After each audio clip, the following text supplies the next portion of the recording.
어머니, 아들 병원이니까 진료받으러 오시는 것까지는 알겠는데요. 오전에 바쁜 거 뻔히 알면서 물리치료실에서 시간 보내고 계신 거, 솔직히 간호사들 보기에 민망할 때도 많아요.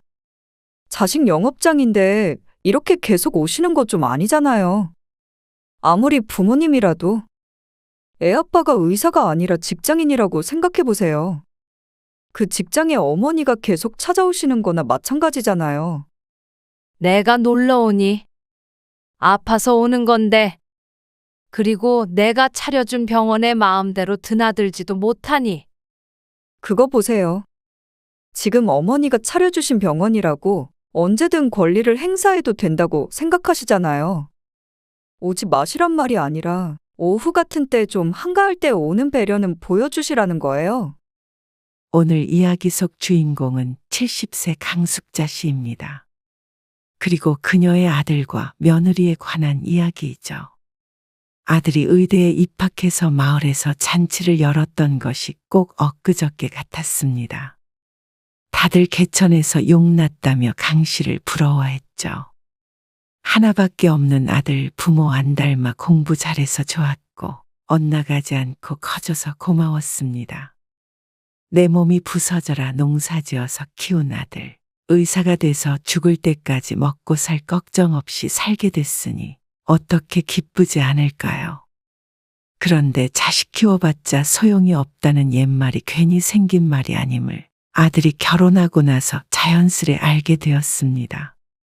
자식을 키웠더니 이제는 내 아들이 아닌 며느리의 남편이 돼버렸고 사돈의 사위가 되어버렸죠. 그렇다고 아픈 부모, 진료도 안 봐주는 의사 아들이 말이나 되는 소린지. 이럴 줄 알고 의사 될 때까지 뒷바라지하고 병원까지 차려준 것이 아니었습니다. 어느덧 변해버린 내 아들. 시간을 되돌린다고 해도 열심히 가르쳤겠지만 결혼한 아들의 뒤치다꺼리까지는 하지 않았을 것 같았습니다. 70세가 된 지금 아들은 남이나 마찬가지이게 돼버렸으니 말이죠. 강 씨는 시부모님을 모시고 살며 남편과 함께 평생 농사를 지었습니다. 강 씨의 부모님도 시부모님도 모두 농사만 지으며 사셨던 분들이었죠. 자연히 남편과 강 씨의 배움은 짧았고 시대가 변했으니 아들만큼은 잘 가르치자 싶었습니다. 그리고 아들은 강 씨 부부의 바람대로 어려서부터 고등학교 때까지 전교 1등을 놓쳐본 적이 없었습니다. 그리고 그런 아들을 강 씨는 인생을 바쳐서 뒷바라지했죠. 시부모님은 일찍이 돌아가셨고 남편도 아들이 대학교에 다닐 때 떠났습니다. 그래서 아들의 학비를 벌기 위해 강 씨 혼자 돈을 벌어야 했습니다. 그렇게 아들은 의사가 됐습니다. 강 씨는 62까지 일을 하다가 허리 통증 때문에 일을 그만두게 되었습니다. 병원 나와서 개원을 할까 해요. 대학병원에 다니던 아들이 작더라도 개인 병원을 운영하고 싶다고 말했습니다. 하지만 자금이 없으니 강 씨에게 도움을 요청했습니다. 강 씨도 당연히 대단한 부자는 아니었기에 달리 방법이 없었습니다. 이제 농사 안 지으시면 땅은 처분해야 하는 거잖아요. 그렇지 않아도 아들 결혼 자금을 천천히 마련하기 위해 농사 짓던 땅은 대부분 매도하기로 한참이었습니다. 그런데 아들이 그걸로 병원을 차리겠다고 했습니다. 그리고 돈을 벌어 결혼은 알아서 하겠다고 했죠. 그래서 강 씨는 아들의 말대로 하기로 했습니다. 결혼도 결국 기반이 마련이 되어야 의미가 있으니 말이죠. 그렇게 지방 소도시의 작은 가정의학과 의원을 차리게 되었습니다. 타 지역에서 대학병원에 다닐 땐 매일 잠도 못 자던 아들이 개원을 한 뒤로는 삶이 좀 편안해 보였습니다. 그리고 강 씨도 아들이 병원을 차리니 좋은 점이 많았습니다. 감기 기운이 있는 것 같아. 허리는요? 허리는 늘 아프지. 그럼 내일 오셔서 물리치료도 받고 가세요. 너 안 바빠? 그래도 어머니 봐드릴 시간은 있죠. 내일 아무 때나 오세요. 그럼, 그럴까? 오시면 감기약도 처방해 드릴 테니까 잘 챙겨 드시고요. 나이가 들어가니 여기저기 안 아픈 곳이 없었습니다. 특히나 허리는 고질적인 통증이 있었는데 아들 병원이 있으니 드나들며 진료도 받고 치료도 받을 수 있었죠. 그런 강 씨를 아들도 잘 챙겼습니다. 그 고생을 하며 살았지만 번듯하게 성공한 아들을 보면 밥을 안 먹어도 배가 불렀습니다. 이제 강 씨의 남은 소원은 아들의 결혼뿐이었습니다. 그런데 아들은 연애도 안 하고 일만 하다가 이제 좀 여유가 생겼는지 어느 날 만나는 사람이 있다고 했습니다. 초등학교 동창이에요. 어머니도 얼굴 보면 아실지도 몰라요. 정말? 어떻게 그렇게 인연이 됐어? 대학 때부터 쭉 다른 지역에 살다가 개원하기 위해 고향으로 돌아온 지 얼마 안 된 아들이었습니다. 건너 제 소식을 들었나 봐요. 작년에 그 친구한테서 먼저 연락이 와서 만나다가 어쩌다 보니까 그렇게 됐어요. 너무 잘 됐다 싶었습니다. 아들의 나이도 30 중반이었습니다. 결혼 생각할 때가 됐으니 강 씨의 마음도 급했습니다. 그런 강 씨의 마음을 알았는지 얼마 안 가서 아들은 그 친구와 결혼 약속을 하게 되었습니다. 그러자 작은 도시이기 때문에 건너 주변에서 그 집안을 안다는 사람들이 있었습니다. 그 집이랑 사돈 맺는다고? 우리 시동생이 그 집이랑 아주 잘 알아. 그 집 딸인가 보네. 딸이 셋인데 아직 아무도 시집 안 갔다더니. 맞아.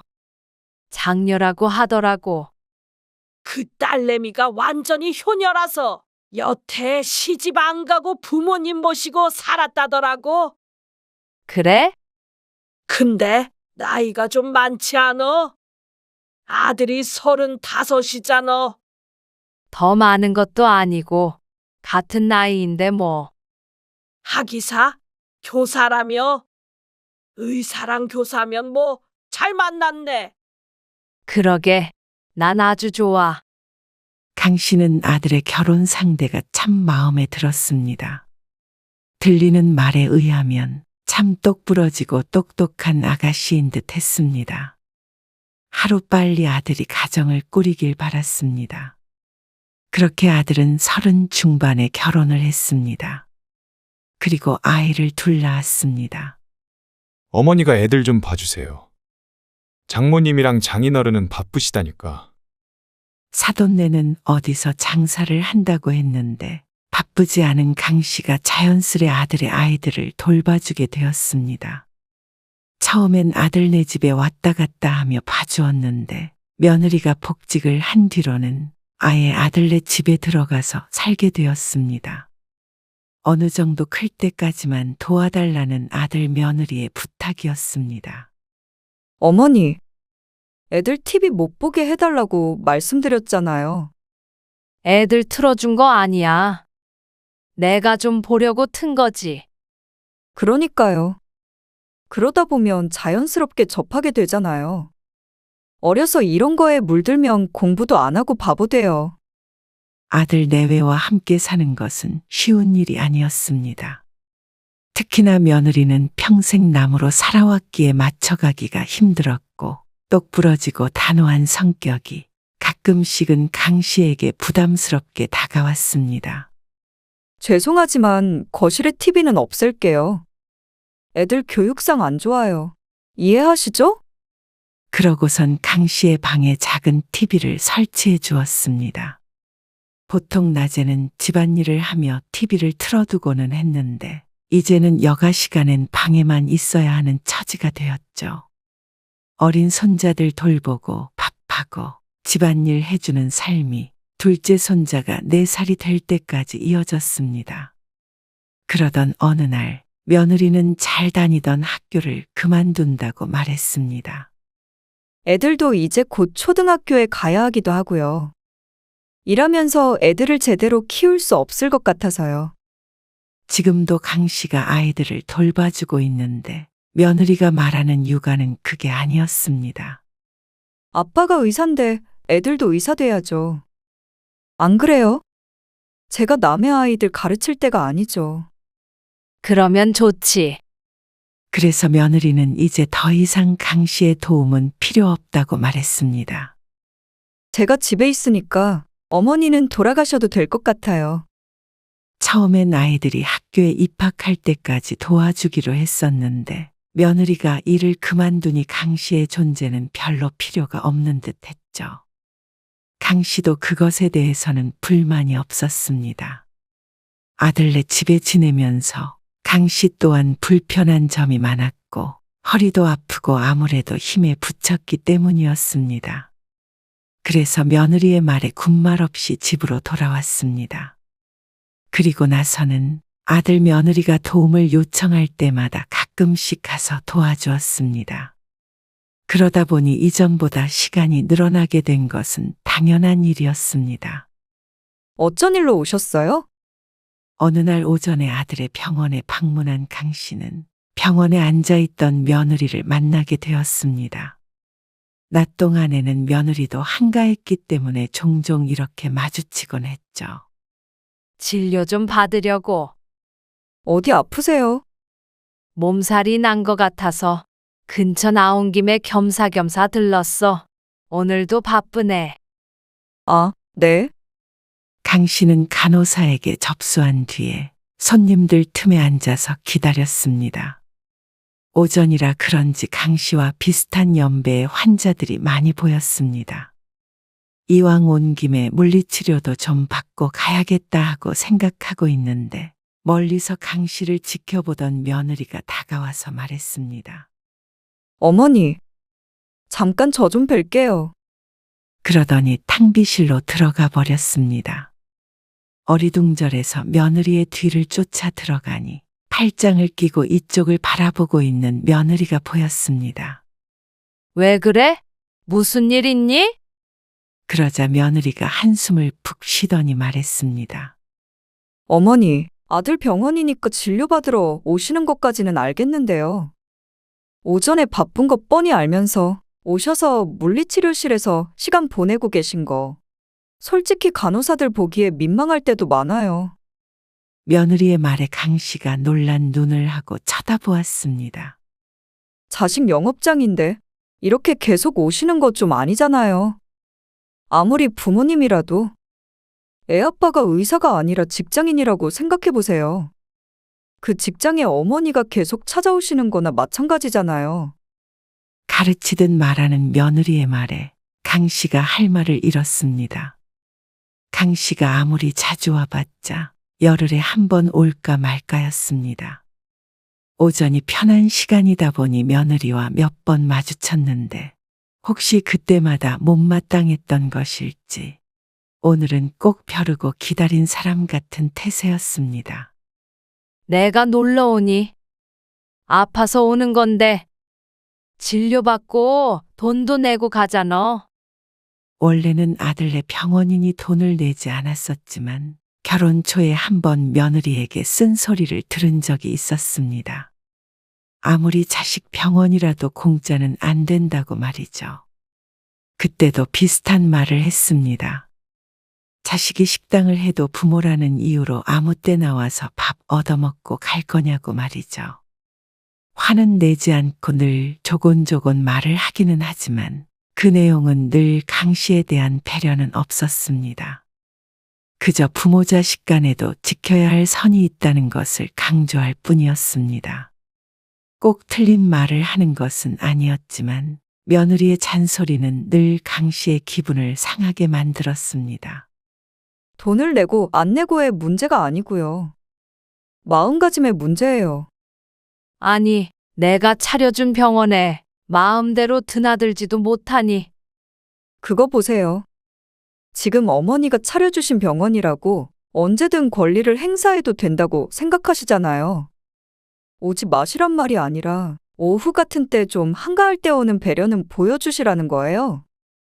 자기 학생을 가르치듯이 강 씨를 나무라는 며느리.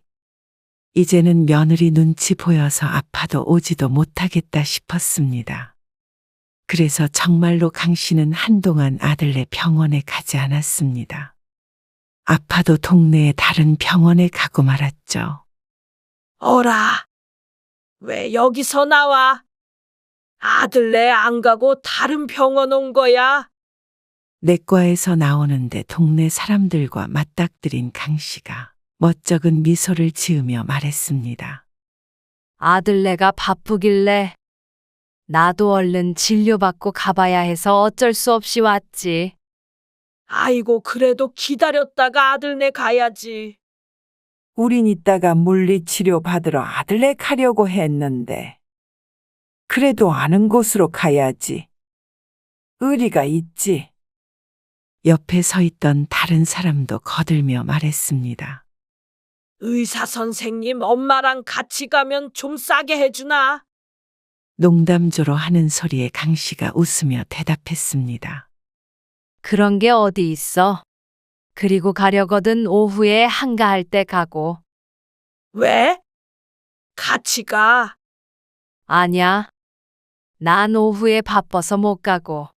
둘이 다녀와. 감기 진료도 다른 곳에서 받는 마당에 동네 사람들과 우르르 몰려가서 눈총받을 이유가 없었습니다.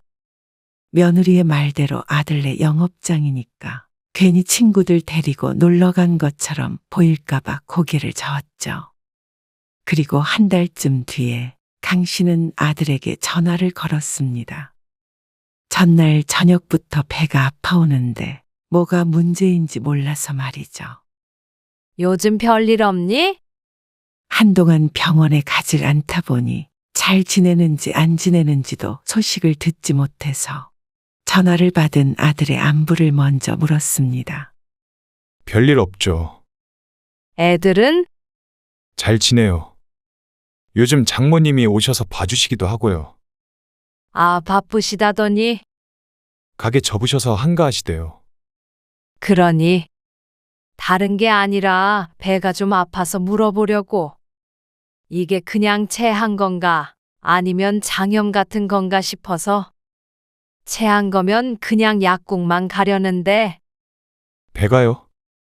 배가 아픈 것 같기도 하고 등 쪽이 아픈 것 같기도 하고 이상한 기분이네.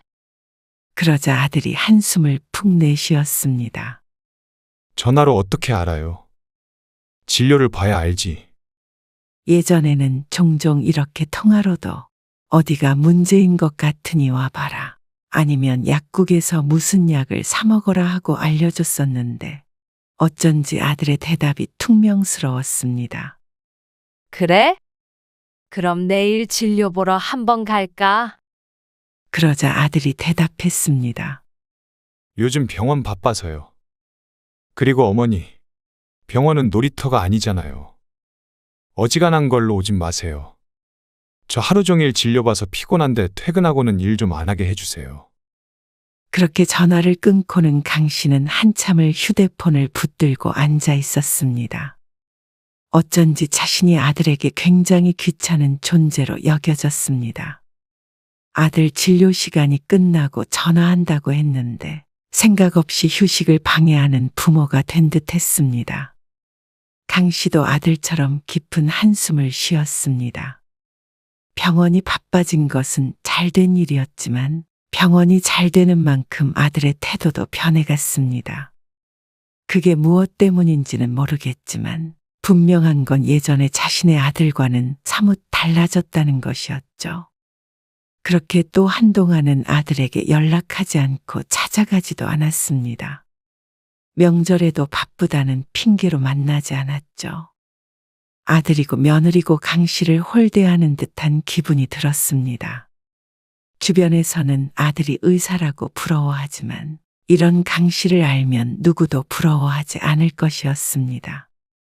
병원 차려주니 이제 자신에게 받을 건 다 받았다고 생각하는지 그게 아니라면 단지 먹고 살기 바빠서 부모가 뒷전이 된 것뿐인지 어쨌거나 강 씨 입장에서는 서운한 게 사실이었습니다. 그러던 어느 날 강 씨의 집에 아들의 이름으로 된 우편이 도착했습니다. 아들이 강 씨의 집에서 거주한 게 아주 오래전 일이라 그런 일이 별로 없는데 잘못 온 것인지 아니면 아들이 강 씨의 집으로 뭔가 배송을 시킨 건지 몰랐습니다. 아들에게 전화를 해보았지만 바쁜지 연락이 되지 않았습니다. 안 그래도 외출하려던 참이었는데 그냥 병원에 가져다 주자 싶었습니다. 바쁜 아들에게 전화해서 우편물 가지고 가라고 하는 것보다는 낫다고 생각했습니다. 오전에 아들네 병원으로 갔습니다. 기다리고 있는 사람들이 많아 보여서 간호사에게 우편물을 맡기고 나왔는데 계단 부근에서 다른 직원 둘이 이야기하고 있는 소리가 들렸습니다. 또 왔지? 요즘에 계속 저렇게 오더라. 단체로. 사모님이 그러라고 해서 어쩔 수는 없는데. 바빠 죽겠는데 자리 다 차지하고 누워서 수다 떨어. 그래도 어쩌겠어. 원장님 장모님이라는데? 어느새 강 씨도 모르게 귀를 쫑긋한 채로 대화를 듣고 있었습니다. 원장의 장모란 소리에 강 씨가 병원을 나오려다가 말고 물리치료실이 있는 곳으로 걸음을 옮겨 보았습니다. 다들 바빠 보이는 와중에 물리치료실이 어쩐지 시끄러웠습니다. 큰 규모는 아니라 침대가 5개가 있었는데 중년 여자들로 가득 찬 상태였고 전부 찜질 중인지 엎드려서 서로 대화를 나누고 있었습니다. 우리 딸이 힘 좀 쓴 거야. 밖에 보이지? 사람 많은 거. 그러게. 자기 딸 선생님 됐다고 했을 때도 다들 부러워했는데. 이제는 의사 사모님 됐네. 아무튼 복은 타고나야 하는 거야. 그렇지? 원래는 오전에는 바빠서 이렇게 잘 안 하거든. 근데 너희들 때문에 특별히 사위 찬스 쓴 거니까 고맙게 생각해. 아이고. 저 사위 자랑? 맨날 들어도 부럽네. 그러게. 나도 우리 사위가 의사였으면 소원이 없겠다. 조금만 아프면 쫓아가서 치료해달라 그럴 거 아니야. 100살까지 거뜬히 살겠다. 우리 돈 안 내고 가도 되는 거지? 누가 가족 병원에서 돈을 내? 대화를 듣고 있던 강 씨는 어이가 없었습니다. 이 자리에 며느리가 없어도 자신의 엄마가 이러고 있는 걸 모를 리가 없었습니다. 그것도 딸이 사모님이라 힘 좀 썼다고 자랑하는 사돈을 보니 아주 적극적으로 며느리가 나선 것인 듯 했습니다. 자기들끼리 줄줄이 누워서 아주 병원에 관광이라도 온 것 같은 모양새였습니다. 이러니 직원들이 수근거리는 듯 했습니다. 또 얘기를 들어보니 이러는 것이 한두 번도 아닌 것 같았고 말이죠. 아들을 의사로 키운 건 강 씨인데 괜한 사람이 어깨에 힘을 주고 다니는 듯 했습니다. 고생해서 키워준 부모는 뒷전으로 하고 자기 장모만 챙기는 아들도 괘씸했습니다. 며느리도 마찬가지였습니다. 그렇게 사람을 가르치려 들더니 정작 자기가 필요할 때는 얼마든지 아들의 병원을 이용해 먹는 듯 했습니다. 처갓집 부탁을 거절하기 어려운 아들의 마음도 이해가 갔지만 그렇다고 친부모는 홀대해도 되는 건 아니었습니다. 그래서 강 씨가 가장 서운한 건 며느리도 아니고 아들이었습니다. 지난번 전화했을 때 짜증을 내던 아들의 목소리가 떠올랐습니다. 어떻게 이렇게 사람을 업신여길 수 있는지 몰랐습니다. 이쯤 되니 강 씨도 오기가 생겼습니다. 정연아, 엄마가 내일 친구들 데리고 물리치료 좀 받으러 가려는데 괜찮니? 아들에게 전화해서 묻자 아들이 어리둥절해 하면서도 화를 냈습니다. 갑자기 그게 무슨 뜬금없는 말씀이세요? 병원이 노인정도 아니고. 지난번에 보니까 너희 장모도 와서 물리치료 받던데. 아니야? 아, 그건 어쩔 수 없었고요. 어머니까지 똑같이 하겠다는 말씀이세요? 애도 아니고. 왜 네 장모는 되고 나는 안 되니? 나는 진료 한번 받을래도 돈도 내고 눈치도 보는데 말이야. 그렇다고 장모님이 부탁하는데 안 된다고 어떻게 그래요? 어머니는 그래도 제 부모님이니까 제 입장을 이해해 주셔야 할 거 아니에요.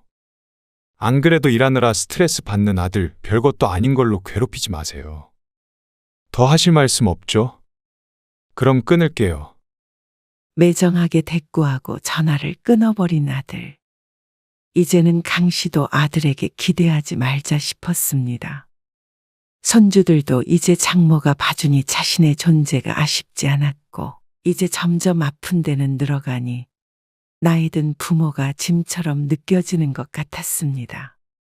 아들도 며느리도 강 씨가 의사된 아들 덕보려는 사람 취급을 하는데, 아파서 아들네 병원에 찾아가는 게 무슨 큰 잘못이라도 되는 것처럼 구는 아들 며느리가 야속했습니다. 의사 아들 등에 업고 떵떵거리며 살려고 한 것도 아니었지만 말년에 아들 덕 좀 보고 아픈데 치료도 하고 그러는 게 무슨 문제인가 싶었습니다. 아들 뒷바라지하느라 저물어버린 세월인데 그게 뭐가 그렇게 잘못됐다고 비난하는 것인지 억울하기도 했습니다. 강 씨는 더 이상 아들에게 신경 끄고 내 삶이나 신경 쓰자 싶었습니다. 병원이 아들네 밖에 없는 것도 아니고, 사실 감기는 이비인후과가 나았고 허리는 정형외과가 더 나았습니다. 요즘엔 허리 전문 병원도 있었고 말이죠. 그냥 아들 병원이라 마음 편히 갔던 것인데, 강 씨를 생각 없는 노인네 취급하는 아들 며느리에게 강 씨도 질려버렸습니다. 강 씨는 그렇게 꽤 오래 아들네와 대면대면하게 지냈습니다. 아쉬울 것 없는 아들 며느리도 굳이 강 씨를 찾지 않았죠. 그러다 반년쯤 지났을 때 동네 사람이 강 씨에게 물었습니다. 아들네 병원 어디로 옮겨? 옮기다니? 엄마가 그걸 몰라? 이번에 병원 앞에 지나가다가 보니까 확장이 전한다고 붙여져 있던데. 금시초문이었습니다. 바쁘네 어쩌네 하더니 돈을 많이 번 듯 했습니다.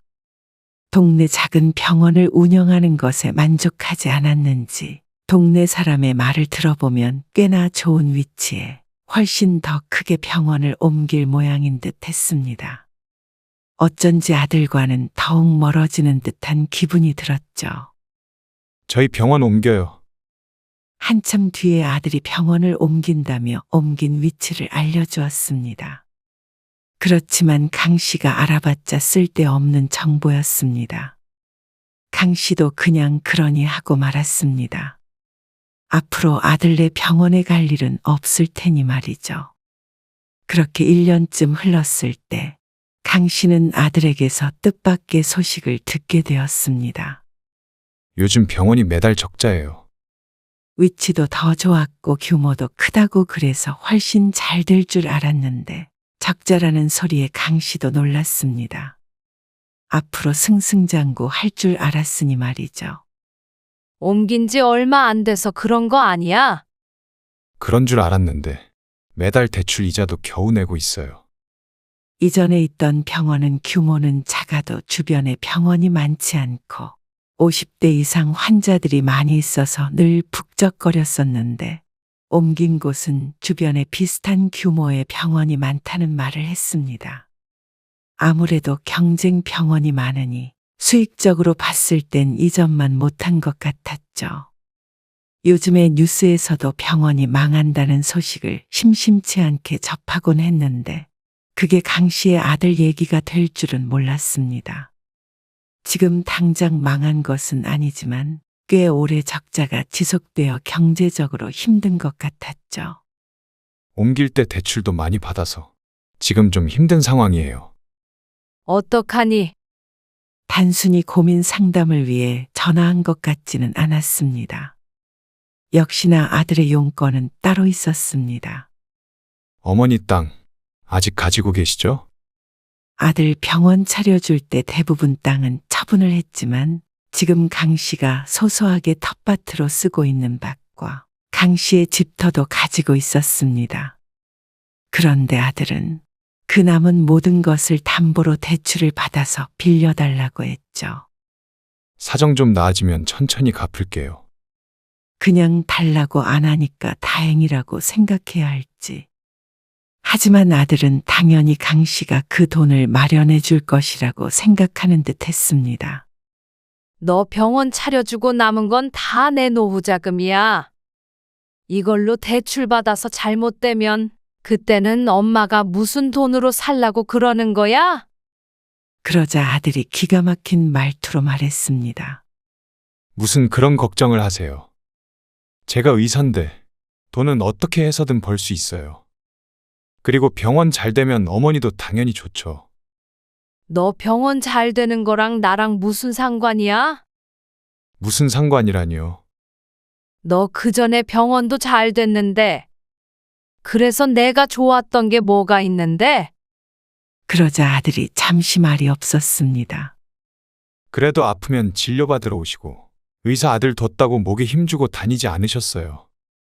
힘은 내가 아니라 네 장모가 주고 다닌 것 같은데. 사람들이 그러더라. 나 보면 의사 아들 둬도 소용없는 것 같다고. 아니, 누가 그래요? 동네 사람들이 다 그러지. 명절이라고 전화 한 통이 끝이고, 엄마를 다른 병원 다니게 하고, 애들 어려서 한창 힘들 때만 부려먹고, 이제 힘 안 드니까 나 몰라라 하고. 이 좁은 곳에서 그거 모르는 사람이 있겠니? 근데 그게 다 맞는 말 같아. 그래서 빌려줄 수 없다는 말씀이세요. 나도 이제 내 인생 챙겨야지. 아들이 의사라고 내 노후 책임 안 져주는 걸 이제 깨달았어. 그러니까 나중에 내 노후 내가 책임지려면 이 집은 건들 수가 없지. 나중에 너희한테 손 안 벌릴 테니까 너희도 이제 나한테 손 벌리지 말어. 그러자 아들이 괴로워했습니다. 아니, 장모님도 나중에 저희가 부양해주기 바라는 눈치고 애엄마도 병원 안 된다고 집에서 절 못 잡아 먹어서 안달이에요. 어머니는 제가 기껏 의사 돼서 그런 취급받고 살길 원하세요. 그런 취급을 내가 했니? 네가 자처한 거지. 그렇게 똑똑했던 아들 고생고생해서 의사 될 때까지 뒷바라지 했더니 넌 처가 식구밖에 안 챙겼잖니. 이제 와서 나한테 뭘 바래? 저 대출금 갚아야 한다고요. 너희 처갓집한테 물어보던가. 그게 되면 제가 왜 전화를 했겠어요. 네 말대로 의사가 아무리 병원 망해도 굶어 죽을 리는 없잖아. 근데 나는 이 집이랑 땅 없으면 굶어 죽어. 그러니까 무리한 요구는 이제 그만해라. 그리고는 강 씨는 아들과의 통화를 종료해버렸습니다.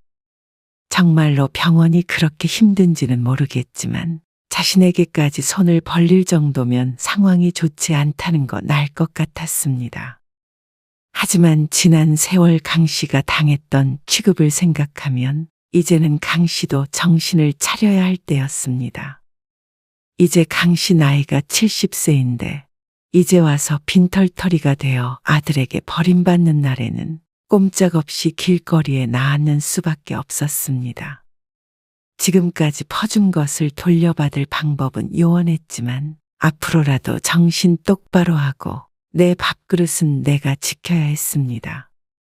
나이가 더 들면 상황도 건강도 어떻게 될지 모르는데 자식에게만 무한정 퍼줄 수는 없었습니다. 앞가림을 해도 의사 아들이 더 잘할 것이니 이제는 정말 신경을 끌 때가 됐습니다. 다른 병원에 들어가서 월급쟁이를 하더라도 벌 돈을 벌 테니까 괜한 걱정은 할 필요가 없었죠. 강 씨는 아들에 대한 걱정은 뒤로 하기로 결심했습니다. 사실 아들이 의사가 된 순간 끝냈어야 했던 일이었는데 하나밖에 없는 자식이라고 강 씨 스스로가 아들에게 독립하지 못하고 산 듯했습니다. 그래도 이제 남은 인생이 남아 자식에게서 벗어난 삶을 살아야겠다고 생각했습니다. 그렇게 재차 다짐하고 전화기를 내려놓았습니다.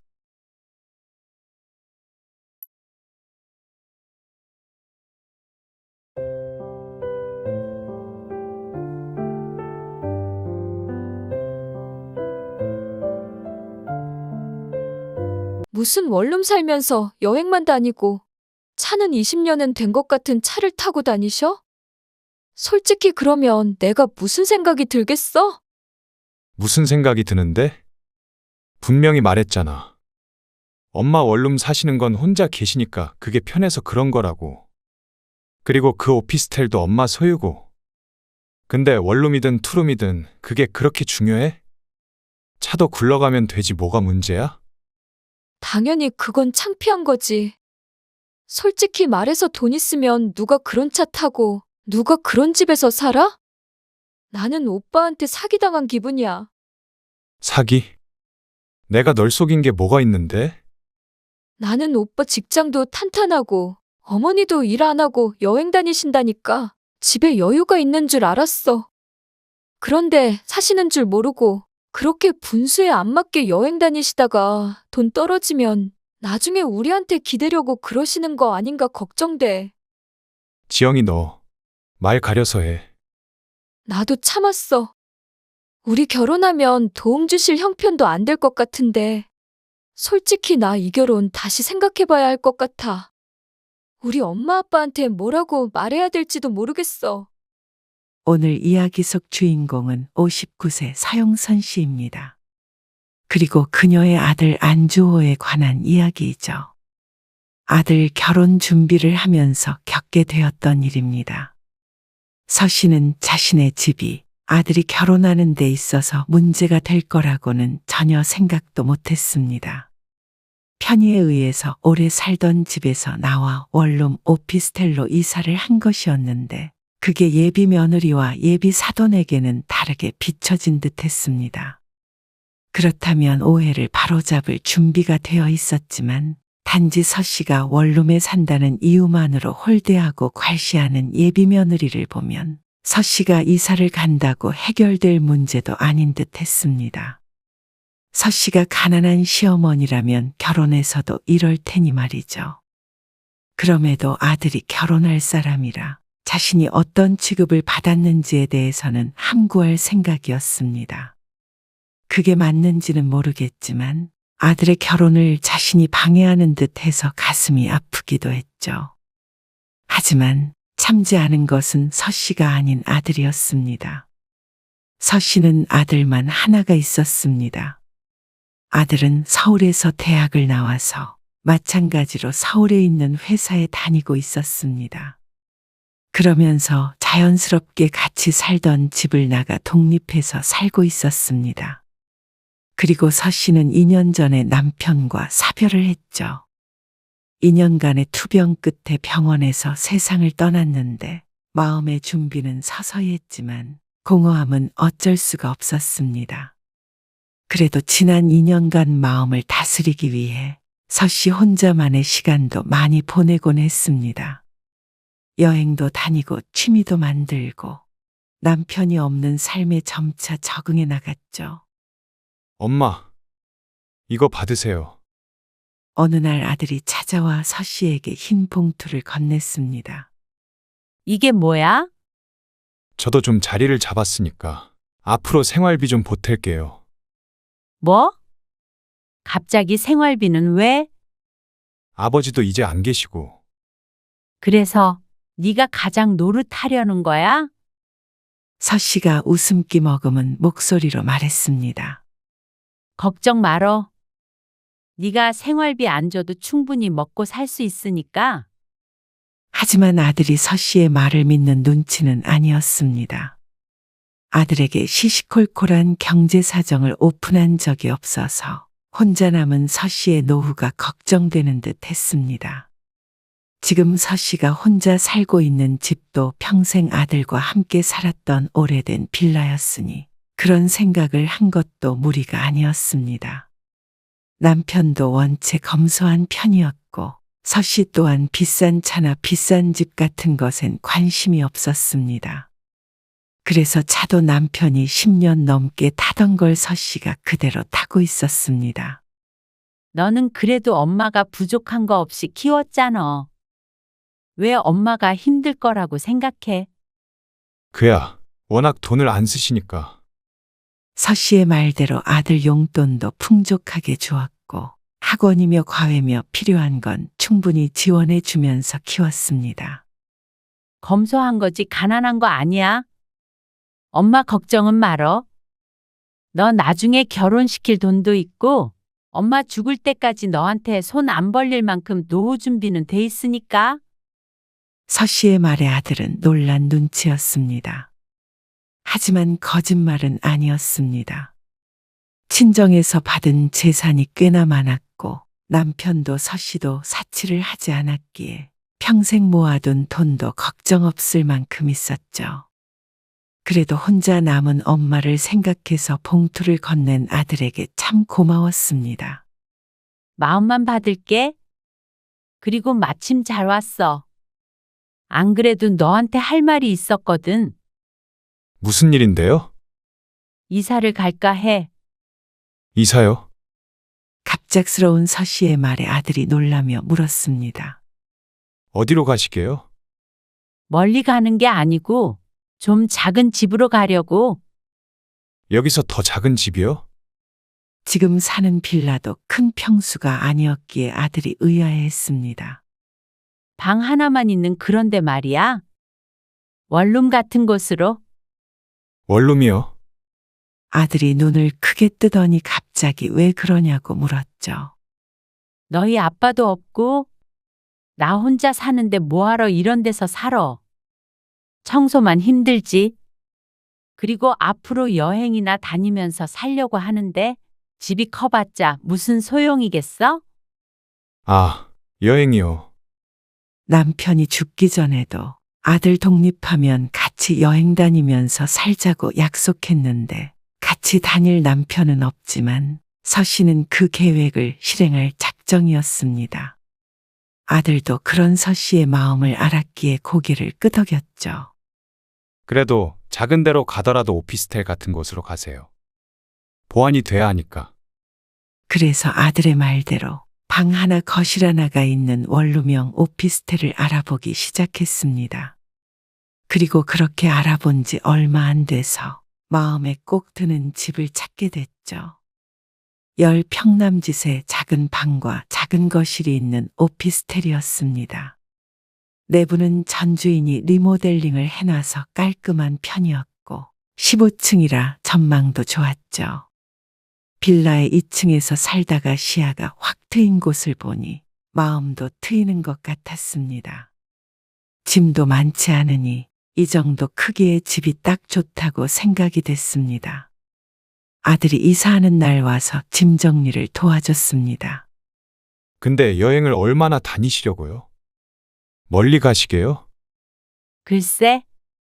일단 우리나라에서 안 가본 곳들도 좀 다니고 나중에 기회가 되면 해외여행도 가보지 뭐. 혼자요? 그럼 혼자 여행하는 게 좋더라. 그래요. 그래도 원하는 거 하시면서 사신다니까. 안심은 돼요. 하고 싶은 거 실컷 하시면서 사세요. 남편이 죽고 한동안 괴로워했던 서 씨를 알기에 아들도 안심한 눈치였습니다. 아들도 독립해서 잘 살고 있고 이사한 집도 마음에 들었고 삶에도 만족했습니다. 이렇게 살다가 아들만 결혼하면 되겠다 싶었죠. 그리고 1년쯤 뒤 아들은 서 씨에게 전화해서 결혼 소식을 알려왔습니다. 내년에 천천히 하긴 할 건데요. 먼저 소개시켜 드리려고요. 아들이 예비 며느리를 소개시켜 주겠다고 했습니다. 여자친구랑 같이 집으로 갈게요. 서 씨가 사는 집으로 와서 같이 저녁 식사를 하자고 하는 아들에게 서 씨가 대답했습니다. 우리 집? 그러지 말고 식당에서 보자. 집도 좁은데 여기서 북적거릴 건 뭐 있어? 그래도 처음 인사드리는 건데. 아이고 좁아서 답답하지. 그럼 그럴까요? 아들은 서 씨의 집으로 데리고 와서 소개시켜 주는 게 당연하다고 생각하는 듯 했지만 아들도 서 씨의 집을 떠올렸는지 수긍했습니다. 서 씨는 집이 창피한 것은 아니었고 예비 며느리가 불편할까봐 걱정이었습니다. 아들이 결혼할 때 지원해 줄 만큼 해줄 생각이었으니 자신이 원룸에 사는 건 큰 문제라고 생각하지 않았습니다. 아들도 전혀 개의치 않는 듯 보였고 말이죠. 안녕하세요. 김지영이라고 합니다. 첫인상이 무척 좋은 아가씨였습니다. 차분하게 웃는 모습이 서 씨의 마음에 꼭 들었습니다. 어머니 여행 좋아하신다면서요. 맞아. 지난주에도 울릉도 다녀왔어. 어머, 저도 여행 진짜 좋아해요. 엄마는 거의 집에 안 계셔. 나도 보기 힘들어. 정말? 어머니, 저도 나중에 여행 갈 때 데리고 가주세요. 살갑게 말을 붙이는 예비 며느리. 마침 여행도 좋아한다기에 이야기도 잘 통하는 것 같았습니다. 그리고 그날 이후로 예비 며느리는 서 씨에게 자주 전화도 걸었습니다. 그래서 밖에서 몇 번 더 만나서 식사도 하고 영화도 보았습니다. 서 씨는 며느리가 생긴다는 것이 이런 것이구나 하는 걸 느끼게 되었습니다. 아들만 하나 있어서 이런 살가움을 많이 못 느껴봤는데 딸이 생긴 것 같아 무척 좋았습니다. 그러던 어느 날 서 씨의 생일이 다가오자 예비 며느리 지영에게서 전화가 왔습니다. 어머니, 오빠한테 들었는데요. 다음 주에 어머니 생신이라고요. 그런 말을 뭐하러 했대? 맞아. 아, 그래서 제가 생일상 좀 차려드리고 싶어서요. 뭐? 생일상을? 그렇게까지 안 해도 돼. 밖에서 밥 한 끼 먹지 뭐. 그런데도 지영은 꼭 집에 방문해서 미역국을 끓여주겠다고 했습니다. 결혼도 하기 전에 남의 집 딸을 부려먹는 것 같아서 서 씨가 마다했지만 예비 며느리가 밀어붙였습니다. 그래. 그러면 주말에 한번 와. 아무리 생일상을 차려준다고 오는 것이지만 그래도 집에 처음 방문하는 손님이기 때문에 서 씨도 신경을 많이 써야 했습니다. 냉장고는 늘 간소하게 채워져 있었는데 마트도 다녀오고 평소보다 청소도 신경 썼죠. 그리고 서 씨의 생일날 초인종 소리에 서 씨가 반갑게 문을 열었습니다. 그러자 어리둥절한 표정의 예비 며느리와 아들이 보였습니다. 왔니? 아, 네. 어머니, 안녕하셨어요. 주춤주춤 문을 열고 들어온 예비 며느리가 어색한 동작으로 신발을 벗었습니다. 공간이 협소해서 아들은 지영이 신발을 벗을 때까지 현관 밖에서 기다렸다가 들어왔죠. 집이 좁아서 불편할 텐데. 잠깐 여기 거실에 앉아 있어. 사실 서 씨가 안내를 하나마나 한 공간이었습니다. 현관을 열고 들어오면 거의 바로 주방이 있었고 정면에 거실이 훤히 보이는 구조였습니다. 현관 왼편의 작은 방은 침실이었는데 침대 하나만 들어가도 꽉 찼습니다. 그래도 소파도 있고 부엌에는 식탁도 있고 나름대로 갖출 건 다 갖춰져 있었습니다. 여기서 혼자 지내시는 거예요? 예비 며느리가 집을 두리번거리며 말했습니다. 표정이 정말 이상했는데 그제서야 서 씨가 아차하는 생각을 했습니다. 아, 이사한 지 얼마 안 됐어. 혼자 사니까 큰 집에 살 필요가 없어서 작은 집으로 옮긴 거야. 아, 그러시구나. 말끝을 흐리는 예비 며느리. 그래도 좋은 소식은 집이 좁아서 명절에 오란 소리 안 할 거니까 걱정 마. 서 씨가 농담조로 이야기했는데 며느리는 웃지 않았습니다. 재료는 다 사놨어. 그리고 잡채 같은 건 내가 좀 해놨고. 아, 그럼 제가 미역국 끓일게요. 지영이 싱크대 앞에 섰습니다. 공간이 협소해서 둘이서 뭘 할 수 없었기에 서 씨는 식탁 의자에 앉아 있었죠. 그런데 미역국을 끓이고 같이 식사를 하는데 어쩐지 사근사근하던 예비 며느리가 말이 없었습니다. 음식이 입에 안 맞니? 아니요. 맛있어요. 그러고는 또 침묵이 이어졌죠. 그런 지영을 보고 아들도 의아해했습니다. 컨디션이 안 좋아? 어머, 그러니? 그러면 얼른 가봐. 아, 네. 그러면 먼저 일어나 볼게요. 주호, 네가 얼른 데려다 줘. 네. 생신 축하드려요. 전화 드릴게요. 아들이 예비 며느리와 함께 자리에서 일어났습니다. 그런데 다음 날 아침 몸은 좀 어떻냐고 묻는 서 씨의 메시지에 예비 며느리는 답장을 하지 않았습니다. 그리고 그날 이후로는 서 씨의 휴대폰이 잠잠했습니다. 못해도 2, 3일에 한 번씩은 걸려오던 전화가 끊겼죠. 아무래도 서 씨의 생일날 안색이 안 좋았는데 무슨 일이 있나 걱정이 되기도 했습니다. 지영이 무슨 일 있어?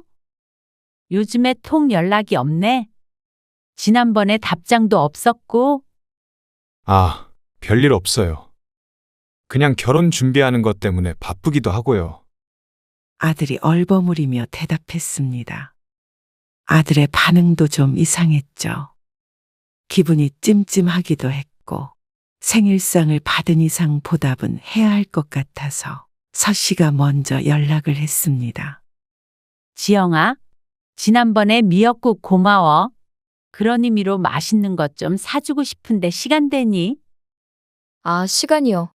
그러면 금요일에 퇴근하고 뵐게요. 금요일 저녁에 만나기로 약속을 하고 전화를 끊었습니다. 그런데 금요일이 되었을 때 아들에게서 전화가 왔습니다. 저 오늘 일이 좀 늦게 끝날 것 같은데 다음에 보실래요? 지영이는? 지영이만 괜찮으면 먼저 만나서 기다릴게. 아, 너무 불편하려나? 아니면 다음에 봐도 되고? 아니에요. 그럼 먼저 식당에 들어가서 계세요. 최대한 빨리 끝내고 갈게요. 그래. 그러면 지영이는 내가 데리러 갈까? 너 늦으면 혼자 와야 할 거 아니야? 그래 주실래요? 그래서 서 씨가 예비 며느리의 퇴근 시간에 맞춰서 회사 근처로 데리러 갔습니다. 저 끝났는데 어디 계세요? 지영과 통화를 하는데 회사 밖으로 나온 모습이 멀리 보였습니다. 여기 지금 차 세워놓고 기다리고 있어.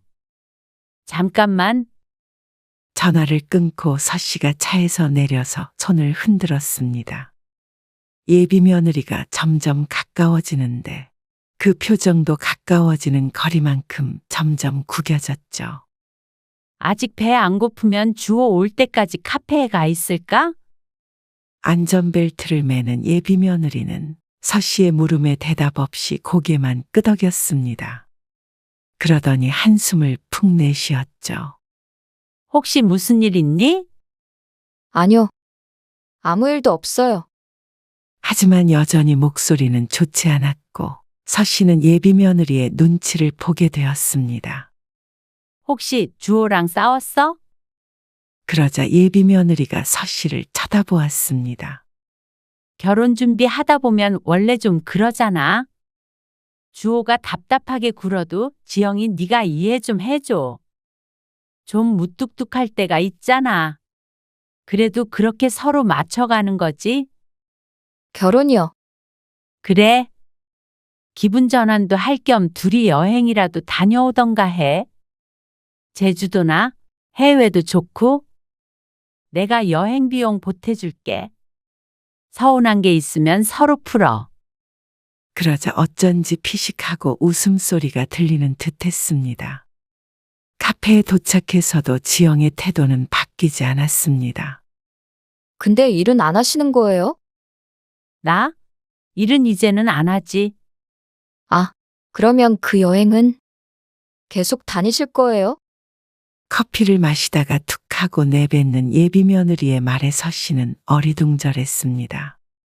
그렇지? 아, 지영이 너도 데리고 가라고 그랬지? 좋은 날짜 말해주면 계획 세워볼게. 아니요. 그럴 돈 있으시면 차부터 바꾸시는 게, 아니, 집부터. 아니에요. 그러더니 한숨을 쉬며 창밖을 쳐다보는 예비 며느리. 아까 표정이 좋지 않았던 것도 서 씨의 차를 보고 그런 것인 듯 했습니다. 혹시나 해서 하는 말인데 여행은 그냥 좋아서 다니는 거야. 일은 안 해도 노후 준비는 잘 돼 있으니까 그 부분은 걱정하지 마. 서 씨가 웃으며 말했지만 지영의 표정이 비틀어졌습니다. 네가 퍽이나 노후 준비가 돼 있겠다 하는 표정이었죠. 당황한 서 씨는 얼굴이 빨개졌습니다. 어쩐지 표정 하나로 모욕을 당한 듯한 기분이었습니다. 나중에라도 주호한테 손 벌릴 일 없어. 그건 뭐 나중이 돼봐야 알 수 있는 거니까요. 있을 만큼 있으니까 걱정하지 말라는 말이야. 그런데 왜 그렇게 구질구질. 그러다 말끝을 흐리더니 아무것도 아니라는 식으로 고개를 저었습니다. 그러곤 예비 며느리는 다시 입을 열지 않았습니다. 서 씨는 자신이 잘못 들었나 싶었습니다. 어색한 침묵이 흐르는 가운데 마침 아들에게서 전화가 왔습니다. 일이 끝나서 식당 앞에서 만나자고 하는데 이런 분위기 속에서 다 같이 만나도 되나 싶었습니다. 아들과 함께 소고기 집에 간 뒤에도 예비 며느리의 뚱한 표정은 지워지지가 않았습니다. 왜 이렇게 안 먹어? 배가 안 고프네. 젓가락으로 음식을 어찌나 깨작깨작 하고 있는지 보는 사람이 다 불편했습니다. 서신의 집에 방문하기 전 여러 번 만나서 식사를 해봤지만 이런 적은 없었습니다. 정말로 서씨의 집과 차 때문에 일어나 싶어서 기분이 이상했죠. 예비 며느리는 뭘 물어도 퉁명스럽게 대답했습니다. 그러자 대화는 잘 이어지지 않았고 아들의 표정도 점차 안 좋아져 갔습니다. 저 속이 안 좋아서 이만 일어나 볼게요. 쌀쌀맞게 말하고는 자리에서 먼저 일어난 예비 며느리를 보고 아들이 화가 난 표정으로 따라 일어섰습니다. 가볼게요. 분위기가 험악해서 서씨는 걱정스러운 마음이 들었습니다. 서씨만 두고 둘이 식당을 나섰는데 아무래도 싸울 듯해서 따라 나가 보았습니다. 그러자 식당 옆에서 정말로 싸우고 있는 둘을 발견했습니다. 무슨 원룸 살면서 여행만 다니고 돈은 펑펑 쓰고 차는 20년은 된 것 같은 차를 타고 다니셔? 솔직히 그러면 내가 무슨 생각이 들겠어? 무슨 생각이 드는데? 분명히 말했잖아. 엄마 원룸 사시는 건 혼자 계시니까 그게 편해서 그런 거라고. 그리고 그 오피스텔도 엄마 소유고. 근데 원룸이든 투룸이든 그게 그렇게 중요해? 차도 굴러가면 되지 뭐가 문제야? 당연히 그건 창피한 거지. 그리고 그 말을 어떻게 믿어? 솔직히 말해서 돈 있으면 누가 그런 차 타고 누가 그런 집에서 살아? 나는 오빠한테 사기당한 기분이야. 사기? 내가 널 속인 게 뭐가 있는데? 나는 오빠 직장도 탄탄하고 어머니도 일 안 하고 여행 다니신다니까 여유가 있는 줄 알았어.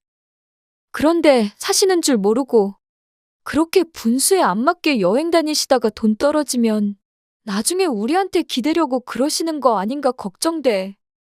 너 말 가려서 해. 나도 참았어. 우리 결혼하면 도움 주실 형편도 안 될 것 같은데 솔직히 나 이 결혼 다시 생각해봐야 할 것 같아. 우리 엄마 아빠한테 뭐라고 말해야 될지도 모르겠어. 너희 부모님 결혼하자고 했을 때 네가 너희 부모님은 결혼 자금 못 보태주신다고 말했지. 그런데 나는 분명히 괜찮다고 했어. 나도 모아둔 돈 있고 부모님 지원 없이 시작해보자고. 그런데 너는 우리 엄마 원룸 사신다고 결혼을 다시 생각해보자고? 진심이야? 아니, 집 없이 어떻게 결혼을 해? 그러면 너는 우리 집에서 집을 해줄 줄 알고 결혼한다고 한 건데 그게 안 될 것 같으니까 결혼을 다시 생각해보자는 거네. 맞아? 예비 며느리는 대답을 하지 않았습니다. 둘의 대화를 들어보니 갈등의 원인은 바로 서씨인 듯 했습니다. 비록 작은 집에 살고 오래된 차를 타지만 추레한 행색으로 다닌 적은 없었습니다. 아들이 오기 전에도 집만 보고 자신을 판단하는 듯한 예비 며느리의 발언에 기분이 좋지 않았지만 어쩌면 자신의 생각이 틀릴 수도 있겠구나 생각이 들었습니다.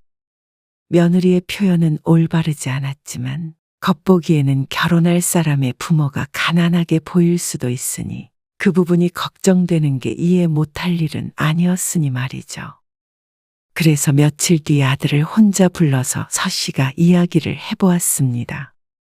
아무래도 지영이나 부모님 생각은 다를 수가 있을 것 같아? 내가 차라리 이사를 가는 게 마음이 편하겠다?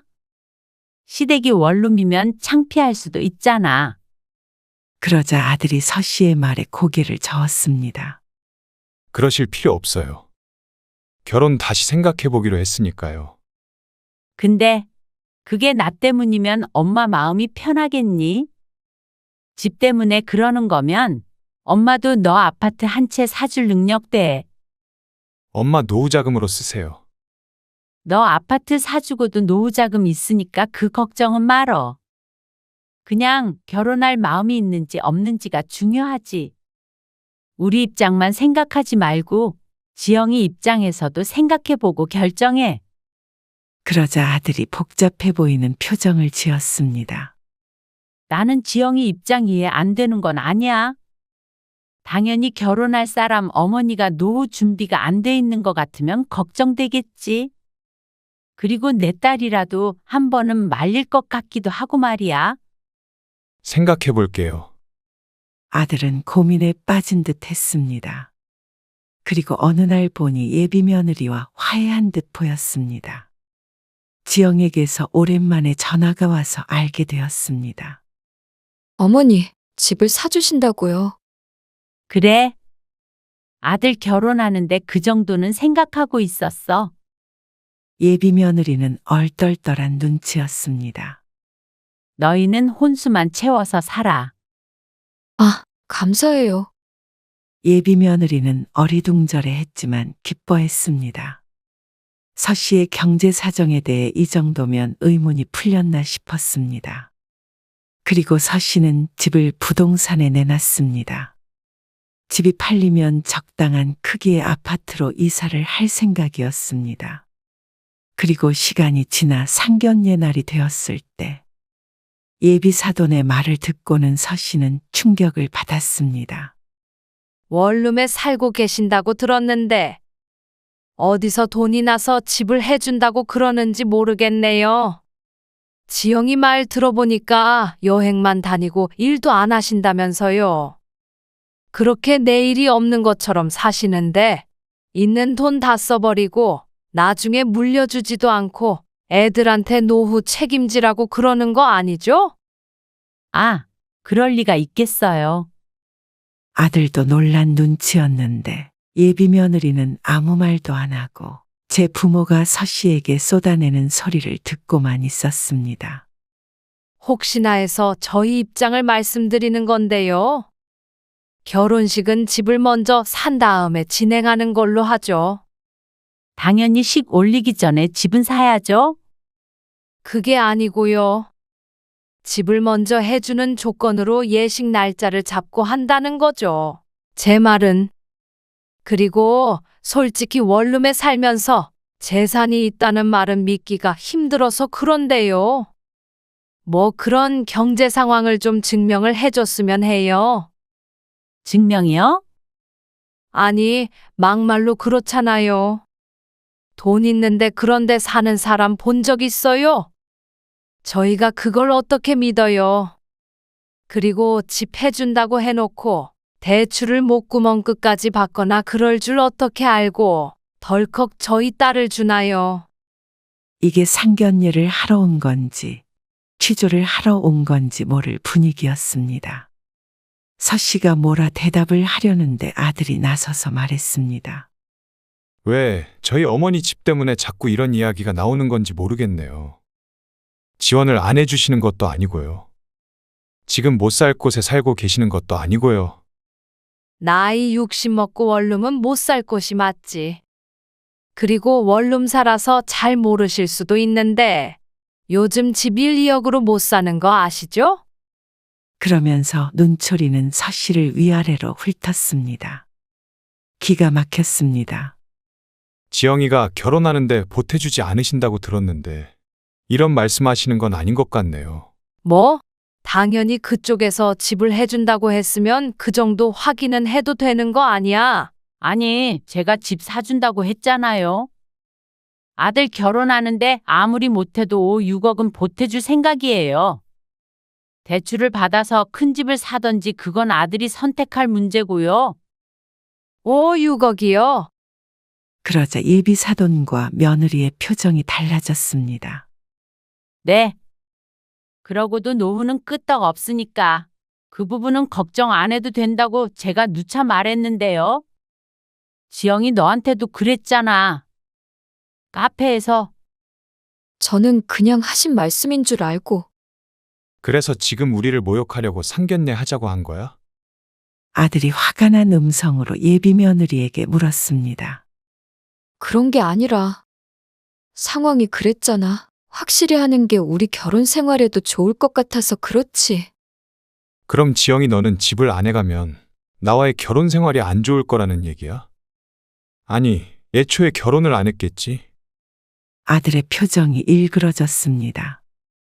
지난번에 결혼을 다시 생각해보자고 했을 때도 무척 괴로워 보였었는데 어쩌면 그때 자신이 말리지 말았어야 했는지도 몰랐습니다. 그런 뜻이 아니잖아. 그리고 지난번에 카페에서도 어머니한테 뭐라고 한 거야? 나는 그냥 알만하다. 나는 어머니가 지영이 네 입장에서도 다시 한번 생각해보라고 해서 그때 괴로운 마음 뒤로하고 결혼 진행해보려고 했어. 그런데 오늘 보니까 내가 잘못 생각한 것 같다. 그게 무슨 뜻이야? 결혼 안 하겠다는 거야? 왜? 너는 결혼 한 해 만에 해도 되고 나는 안 돼. 나는 이런 결혼 못해. 어머니가 해주시는 집에서 너랑 같이 못 살겠어. 어머니 지원 안 받으면 너도 결혼 안 하겠다는 거지? 그러자 예비 며느리가 선뜻 대답을 못하고 입술만 깨물고 있었습니다. 너랑 만나는 동안 내가 뭐에 씌어 있었던 것 같아. 이런 사람인 줄 알았더라면 진작에 안 만났어. 아니, 그렇게 심하게 말할 것까진 없잖아. 우리가 작은 오해를 한 건데. 이제 와서 자세를 낮추는 예비 사돈. 하지만 아들은 그들의 변명을 들어주지 않았습니다. 더 심한 말도 할 수 있는데 참고 있습니다. 앞으로 별일 없었으면 합니다. 아들이 예비 사돈에게 마지막 인사를 하고는 일어났습니다.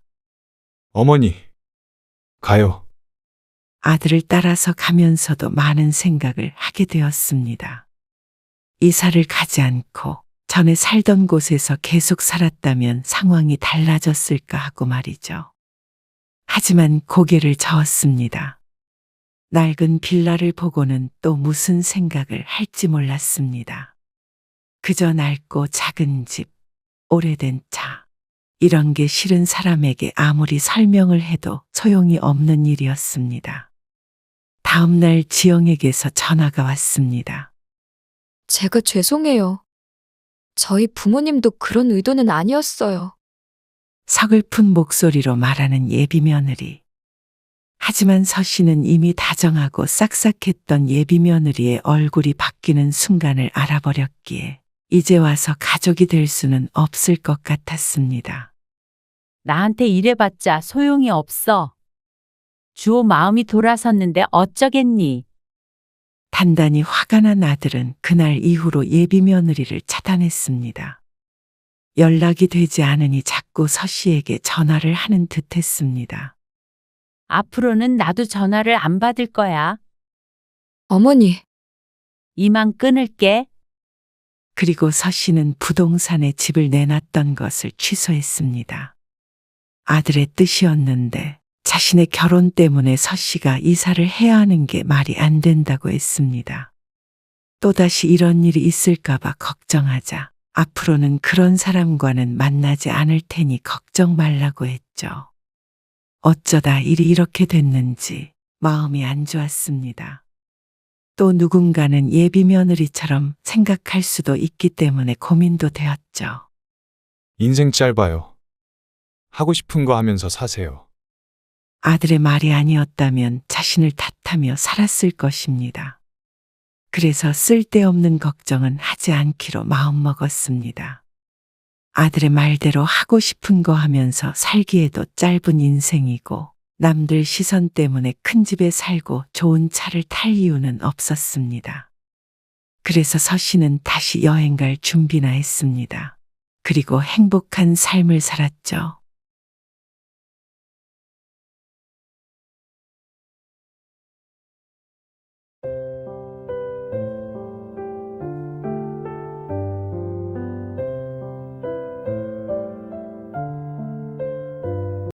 너 너무한 거 아니니?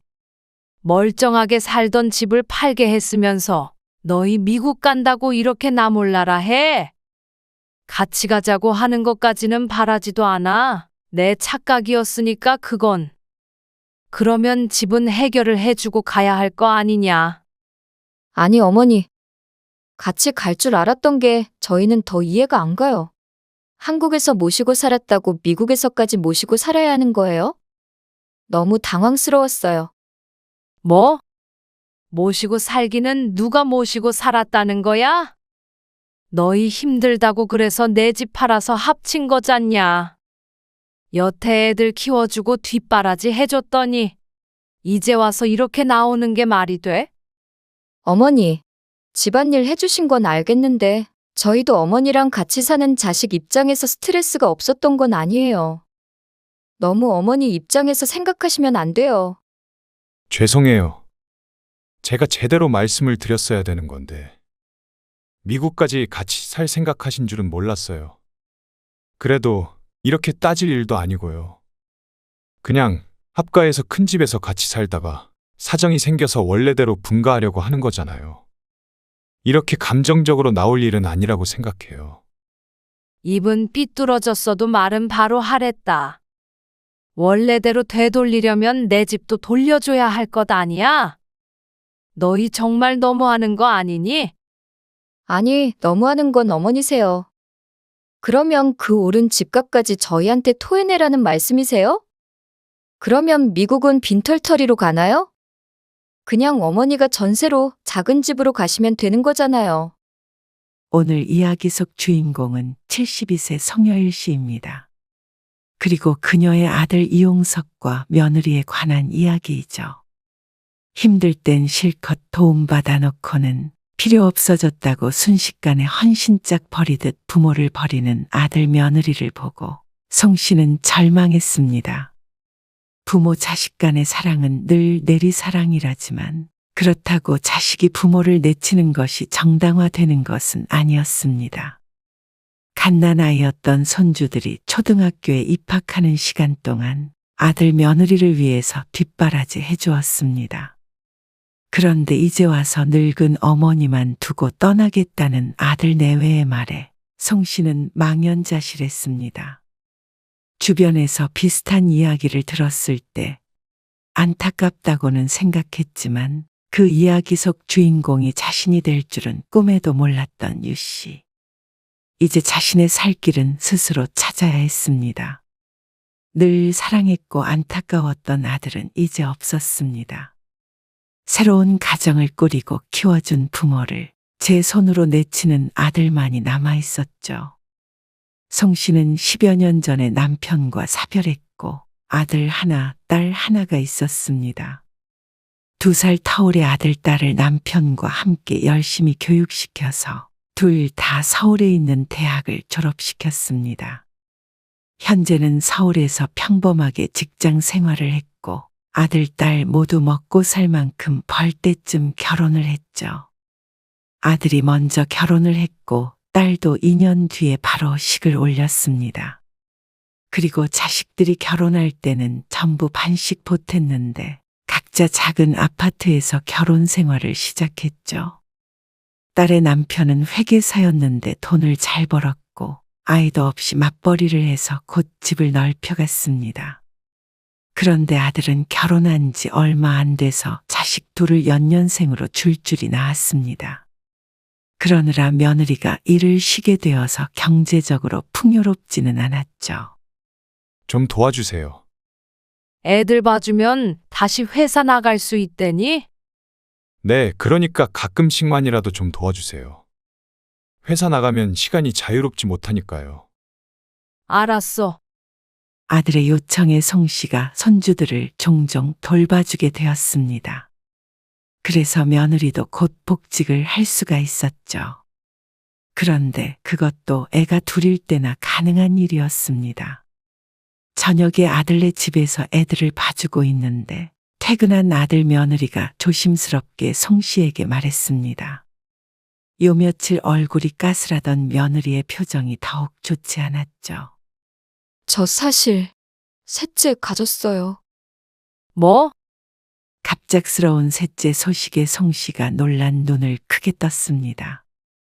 둘도 버거워하면서 어째서 아이를 가진 것인지 몰랐습니다. 계획했던 건 아니었고요. 대책 없는 임신의 송씨도 속으로 혀를 찼지만 어쩐지 아이를 가졌는데도 기뻐하지 못하는 아들 며느리가 딱했습니다. 어쩌겠니? 이미 생긴 거. 잘 키워봐야지. 그런데 제가 또 일을 쉴 수는 없어요. 그러면 다시 복직하기도 힘들고요. 애 새 키우려면 돈도 많이 들 거고요. 아들도 며느리도 송씨만을 쳐다보고 있었습니다. 상황이 어쩔 수가 없어 보였습니다. 지금도 일주일에 2~3번씩 와서 애들을 봐주었는데 셋째가 생긴 뒤로는 거의 매일 출퇴근을 해야만 했습니다. 며느리는 애를 낳고 얼마 안 되어서 바로 회사로 돌아갔고 아이 셋은 송씨의 손에 맡겨졌습니다. 아니, 엄마 허리 아프다면서 괜찮아? 아프긴 한데 어쩌겠어. 그러게 오빠는 감당도 못할 애를 그렇게 줄줄이 낳아서 엄한 사람 고생을 시켜? 딸의 말에 송씨도 한숨을 삼켰습니다. 요즘 세상에 돈 없이 애만 많은 게 얼마나 큰 재앙인데? 딸이 꽤나 냉정한 발언을 했지만 틀린 말도 아닌 듯 했습니다. 아들은 처음 신혼 때 해줬던 집에서 여전히 제자리 걸음이었습니다. 벌이가 있으니 가난하다고 할 수는 없었지만 딸 부부가 승승장구하고 있는 것에 비하면 힘든 상황임에는 분명했습니다. 그래도 송씨가 애를 봐주고 맞벌이를 할 수 있게 되었으니 사정은 점점 나아졌습니다. 그런데 어느 날이었습니다. 아들이 송씨를 앉혀놓고 말했습니다. 엄마, 드릴 말씀이 있어요. 집으로 돌아가려던 송씨를 붙잡은 아들을 보자 송씨는 두려운 마음부터 들었습니다. 이렇게 진지한 말만 하면 늘 무슨 일이 생겼으니 말이죠. 애 새 키우려니까 집이 너무 좁아서요. 이사 생각하고 있어요. 뜻밖의 말에 송씨가 고개를 끄덕였습니다. 아들의 말이 맞았습니다. 한창 커가는 애가 셋인데 집은 둘 셋이 살기 딱 좋은 크기였으니 말이죠. 근데 돈이 한두 푼 더 드는 게 아니더라고요. 그것도 맞는 말이었습니다. 큰 집으로 이사 가려면 어느 정도 있어서는 되지 않을 것이었습니다. 그래서 차라리 합가를 하는 게 어떨까 해서요. 아들의 제안에 송씨는 또다시 놀랄 수밖에 없었습니다. 그리고 이어지는 말은 이랬습니다. 지금 송씨가 살고 있는 집을 팔고 아들네 집을 판 돈을 합쳐서 45평대 아파트로 이사를 가자는 말이었습니다. 하지만 송씨는 선뜻 대답하지 못하고 우선 집으로 돌아와야 했습니다. 아들의 사정은 충분히 알겠지만 고민이 될 수밖에 없었죠. 지금도 같이 살다시피 도와주고 있지만 내 집이 없어지는 것과 엄연히 다른 문제였습니다. 애들이 좀 더 클 때까지 돌봐줄 의향은 있었지만 같이 사는 것은 생각해보지 못했으니 말이죠. 그리고 그냥 막 결정할 문제도 아닌 것 같았습니다. 나는 뭐 상관없어. 딸과 통화를 하는데 송씨의 말을 듣고도 딸은 태어냈습니다. 결혼할 때는 똑같이 도와주긴 했지만 내 집을 팔아서 아들 집에 보태면 딸이 서운해할까 싶었는데 말이죠. 뭐, 오빠가 엄마 모시고 산다면 당연히 더 받는 게 맞지. 집만 주는 게 아니라 같이 사는 거니까 상관이 없다고 했습니다. 하지만 그런 것은 괜찮지만 송 씨가 걱정은 된다고 했습니다. 같이 사는 게 쉽겠어? 며느리 눈치도 보일 거고, 애들도 전적으로 엄마가 봐야 할 거 아니야. 그리고 집안일도 해줘야 할 텐데? 겉보기엔 오빠가 엄마 모시고 사는 것 같지만, 실상은 엄마가 오빠 가족 뒷바라지 해야 할 텐데? 엄마 허리는 어쩌고. 딸의 말대로 사실 가장 큰 걱정은 그 부분이었습니다. 그래서 아들의 제안이 기쁘지 않았던 것이었습니다. 그런데 오래 생각할 시간이 주어지지는 않았습니다. 생각해 보셨어요? 또다시 아들의 집에 방문했을 때는 대답을 해줘야 했습니다. 그런데 결국엔 고민하고 있는 것도 송 씨 자신이 힘들까봐 그런 것이었습니다. 작은 집에서 아들 며느리와 애 셋이 복작거리고 있는 모습을 보니 이것저것 따져서 어쩌나 싶었습니다. 그래. 그러자. 그러니 결국엔 그러자고 했죠. 그러자 아들과 며느리가 크게 기뻐했습니다. 아들은 당장 다음 날부터 부동산을 통해서 집을 알아보기 시작했습니다. 그리고 몇 달이 안 되었을 때 아들네 가족과 송 씨는 새로운 집으로 이사를 하게 되었습니다. 49평의 아파트였는데 넓지만 예산이 부족해 전세로 들어가게 되었죠. 그래도 여기서는 애들 다 커도 방도 하나씩 줄 수 있겠네요. 며느리의 말대로 큼직한 집은 과장을 보태서 운동장만 했습니다. 집도 넓고 가족들도 북적북적해서 어쩐지 사람 사는 느낌은 났습니다. 늘 적막한 집에 혼자 있었던 송 씨도 안정감을 느끼게 되었죠. 그리고 예상했던 것처럼 송 씨는 아들 가족을 뒷바라지하게 되었습니다. 맞벌이하는 아들 며느리는 늘 집을 비웠고 송 씨가 집에 남아 아이들을 돌보고 살림을 했습니다. 얘들아, 잘 다녀와. 아이들을 모두 어린이집 차에 태우고 송 씨가 집으로 돌아왔습니다. 그리고 아이 셋이 어지럽힌 집을 치우기 시작했죠. 매일 치우고 쫓아다니며 치워도 순식간에 장난감으로 복잡해졌습니다. 그리고 나서는 설거지를 했습니다. 손주들까지 아침을 해서 먹인 흔적이 부엌에 가득했죠.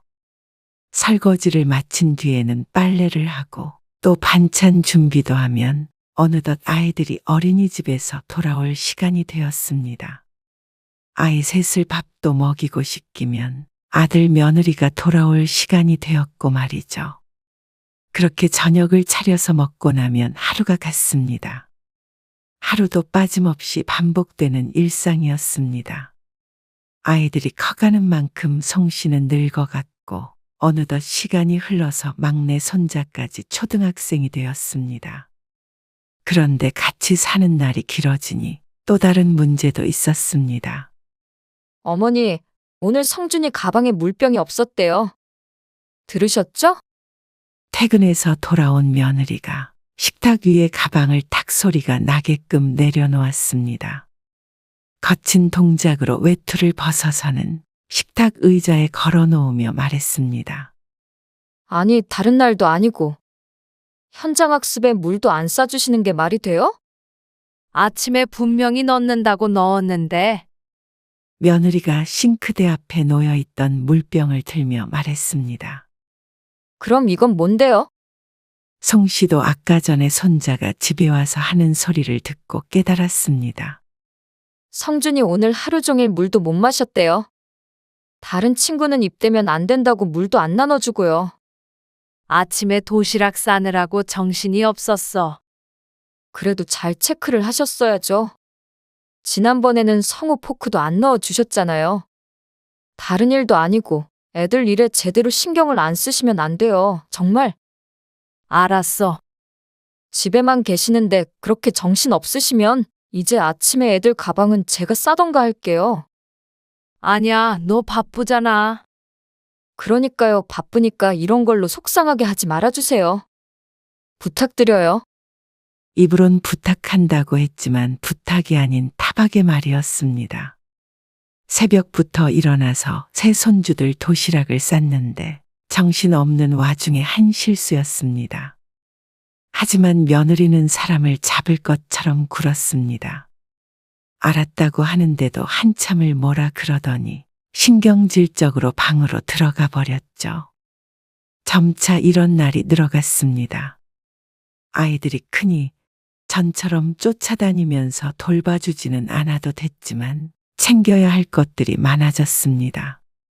그런데 일이 바쁜 아들 며느리가 미처 신경을 쓰지는 못했고 그것들조차 송 씨의 몫이었습니다.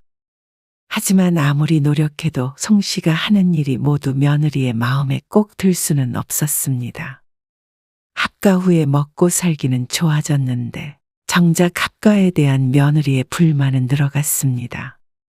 이렇게 종종 송 씨에게 잔소리하는 일도 많아졌지만 송 씨는 서운한 마음이 들긴 했어도 그런가 보다 하고 말았습니다. 앞으로도 계속 부대끼며 살아야 했기 때문에 서로 맞춰가는 과정이라고 생각했습니다. 그러던 어느 날이었습니다. 퇴근한 아들 며느리가 어쩐지 들떠 보였습니다. 저녁상을 차리고 있는데 얼굴에서 웃음을 감추지 못하는 아들이 와서 웬일로 송 씨를 거들었습니다. 숟가락 놓으면 돼요? 그래, 근데 너 무슨 좋은 일 있니? 아까 성우 엄마도 기분 좋아 보이던데. 송 씨의 의아한 물음에 아들이 대답했습니다. 아, 그거요. 이따가 애엄마도 앉으면 말씀드릴게요. 무슨 일인데 뜸을 들이는지는 모르겠지만 어쨌거나 좋은 일 같아서 송 씨도 덩달아 웃었습니다. 그리고 밥상을 차린 뒤에 아이들과 다 같이 식탁에 앉았는데 아들이 중요하게 발표할 게 있다며 분위기를 잡았습니다. 사실 회사에서 무슨 일인데 그래, 도대체? 승진했어? 그것도 그거고요. 저 미국 지사로 발령 났어요. 뭐? 미국? 네. 내년부터 우리 가족 미국에서 살게 될 거예요. 정말 잘 됐죠? 며느리도 한박 웃음을 지었고 아이들도 어리둥절해하면서 이제 우리 미국에서 사는 거냐며 좋아했습니다. 미국으로 발령 나는 게 좋은 거야? 엄청 좋은 기회예요. 애들 학비도 지원되고요. 월급도 훨씬 오를 거예요. 정말? 너무 잘 된 거 아니니? 그러니까요. 얼마나 있어야 되는데? 아직 잘 모르지만 5년 이상 살게 될 것 같아요. 아들의 말에 송 씨도 얼떨떨했습니다. 갑작스러운 미국행에 당황했지만 그래도 아주 좋은 일이라고 하니 다행이었습니다. 아들 말대로 학비도 지원되고 미국 생활을 할 수 있으면 손주들 교육에도 좋을 것 같고 말이죠. 아이고, 잘 됐다. 잘 됐어. 정말 그래요. 오늘 낮에 듣고 하루 종일 기분 좋더라고요. 이제 좀 일이 잘 풀리는 것 같아요. 언제 가야 해? 내년에요. 그럼 얼마 안 남은 거 아니야? 맞아요. 그래서 애들 학교도 그렇고 집도 빨리 정리를 해야 해요. 그래. 이제 바빠지겠네. 바빠도 좋네요. 그날 저녁 식사는 축제 분위기였습니다. 아이들도 모두 들떴고 어른들도 아이들 못지않게 설레는 마음을 감추지 못했습니다. 송 씨도 좋았습니다. 자식들이 어릴 때 남편 일 때문에 미국에서 1년간 거주한 적이 있었는데 그때가 생각이 났습니다. 참 평화로운 곳이었는데 그런 곳에서 아들네 가족과 함께 살면 좋겠다 싶었죠. 바빠진 아들 며느리 못지않게 송 씨도 마찬가지로 마음이 분주해졌습니다. 미국에 가려면 무슨 짐을 싸가야 하는지도 걱정스러웠고 가지고 있는 통장도 어떻게 해야 할지 고민이 됐습니다. 그러던 차에 딸에게서 전화가 왔습니다. 뭐, 미국에 간다고? 그래, 나가면 최소 5년이라고 그러더라. 그런데 아무래도 너도 걱정되고 그러네. 중간중간 한국에 들어오긴 하겠지? 잠깐만 엄마. 딸이 송씨의 말을 끊으며 말했습니다. 근데 오빠랑은 얘기해본 거 맞아? 뭐를? 당연히 네 오빠가 얘기해 준 거지. 그게 아니라 무슨 말을 하려는지 뜸을 들이던 딸. 엄마도 같이 가는 거 맞냐고. 딸의 말에 송씨가 어리둥절해서 되물었습니다. 뭐? 그게 무슨 소리야? 그럼 엄마도 가지 안 가니? 별스런 소리를 다 한다. 그래도 혹시 모르니까 오빠한테 다시 물어봐. 나중에 서운하다고 하지 말고. 네 오빠가 얘기한 거라니까 그러네. 그러면 다행이고. 그런데 전화를 끊고 난 뒤에 송씨는 어쩐지 찜찜해졌습니다. 생각해보니 미국에 간다고 했지. 송씨에게 같이 가자는 소리는 한 적이 없기 때문이었습니다. 송씨는 당연히 같이 간다고 생각하고 이야기했었지만 딸이 대번 그런 걸 물어볼 정도면 어쩌면 자신이 잘못 생각했을 수도 있겠다 싶었죠. 종일 생각에 잠겨 있다가 설마 하면서 고개를 젓기도 했습니다. 같이 잘 됐다며 기뻐할 때도 별말을 안 했으니 같이 가는 게 맞겠지 했죠. 그런데 그날 밤 아들이 조심스럽게 이야기를 꺼냈습니다. 저 주희랑 낮에 통화했어요. 딸의 이름을 언급하는 아들이 머뭇거리며 이야기했습니다. 저는 엄마가 오해하고 계신 줄은 몰랐어요. 그 말에 송씨의 안색이 안 좋아졌습니다. 오해? 미국엔 저희 가족끼리 가기로 했어요. 엄마는 비자 문제도 있기도 하고. 더듬더듬 말을 이어가는 아들. 송씨는 얼른 아들의 말이 이해가 가지 않았습니다. 그러면 너희는 날 놓고 가겠다는 말이야? 아들이 대답을 하지 않고 헛기침만 했습니다. 그럼 나는 어디로 가고? 이 집 구할 때 어머니가 보태주셨던 돈. 그거 다시 돌려드릴게요. 미국 갈 때 전세금 조금 빼서요. 송씨는 아들의 말에 허탈한 한숨을 쉬었습니다. 딸의 걱정이 쓸데없는 것이 아니게 되었죠. 송씨가 충격에 빠져서 대꾸도 제대로 못했고 아들은 슬그머니 자리에서 일어나서 방으로 들어갔습니다. 다음 날이 될 때까지도 송씨는 멍한 상태였습니다. 아들의 말이 귓가에 맴돌았습니다. 자기 가족끼리 가기로 했다는 그 말이 말이죠. 그러면 자신은 뭔가 싶었습니다. 자신은 그 가족에 끼지 못한 모양이었습니다. 그렇다고 상의를 한 것도 아니었고 이렇게 통보만 하고 가버릴 수가 있나 싶었습니다. 합가할 때도 자신의 사정만 밀어붙이더니 좋은 기회가 생기자 송씨만 덩그러니 두고 가버린다는 말에 야속했죠. 딸에게 전화를 걸었더니 딸도 골치 아프다는 듯 한숨을 쉬었습니다. 거봐, 물어보라니까. 혹시나 해서 내가 전화해봤지. 근데 오빠랑 언니는 전혀 그럴 생각 없었다고 그러더라. 그럼 난 어쩌니?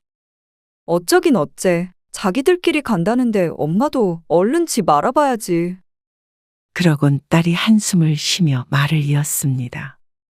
안 그래도 오빠랑 전화 끊고 혹시나 해서 내가 좀 알아봤거든. 엄마 전에 살던 아파트 요즘 얼만가 하고. 근데 2, 3억은 올랐던데.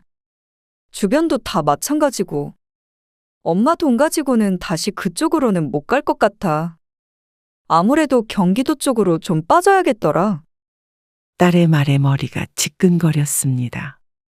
간밤에 잠도 제대로 못 잤는데 다른 지역으로까지 가야 한다는 말에 더는 생각하기가 싫었습니다. 혼자 경기도로 쫓겨나듯이 가야 하는 자신의 처지가 비참했고 갑자기 이게 다 무슨 일인가 싶었죠. 그래도 하루하루 이민 날짜는 다가왔고 송씨도 자신의 거취를 확실히 해야 했습니다. 서운한 건 서운한 거고 어쨌거나 앞으로 살 집은 필요했으니 말이죠. 그래서 아들 며느리에게 앉혀놓고 이야기했습니다. 내가 아무래도 우리가 같이 사니까 같이 간다고 오해를 한 것 같아. 너희 입장 충분히 알겠어.